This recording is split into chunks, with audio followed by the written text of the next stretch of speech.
श्री नारायण मित्रों, आज हम आपको यह बताने जा रहे हैं, जब कोई आपके यहाँ प्रश्न करने आता है कि रोग ठीक नहीं हो रहा है, तो क्या यह रोग परंपरागत है, आनुवंशिकी है, आपके उस जातक के पिताजी के पास था वह रोग, या उनके दादा के पास था, या उनके परदादा के पास था, या माता पक्ष से था।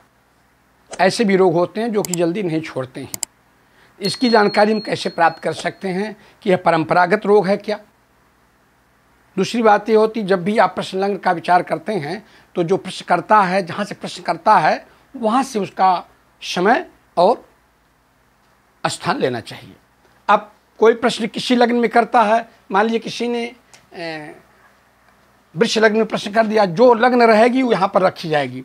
ये प्रथम भाव होता, द्वितीय भाव, तृतीय भाव, चतुर्थ भाव, पंचम, षष्टम, सप्तम, अष्टम, नवम, दसम, एकादश, 12 भाव होते हैं। कोई भी भाव हो सकता है। मान लीजिए किसी ने मेष लग्न में प्रश्न किया तो यहाँ मेष हो जाएगा 1, 2, 3, 4, 5, 6, 7, 8, 9, 10, 11, 12। बहुत सरल चीज़ बताने जा रहा हूँ आपको, बहुत इजी है। अगर प्रश्न जिसमें प्रश्न किया गया है और प्रश्न करते समय तीसरे भाव में कोई पापक ग्रह बैठ जाता है, छठे भाव में कोई पापक ग्रह बैठ जाता है, नौवें भाव में कोई पापक ग्रह बैठ जाता है और 12वें भाव में कोई पापक ग्रह बैठ जाता है, तो यह निश्चित आप जान लीजिए ये प्रश्न लग्न कुंडली है। लग्न कुंडली की बात नहीं कर रहा हूँ।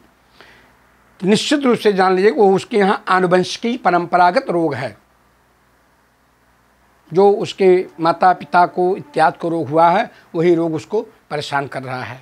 कुल के अनुसार, शास्त्र के अनुसार ऐसा रोग होता है। यहाँ अगर मान लीजिए पापक ग्रह कौन कौन होते हैं, सूर्य हो गया, मंगल है, शनि है, राहु है, केतु हैं, तो ऐसा होगा।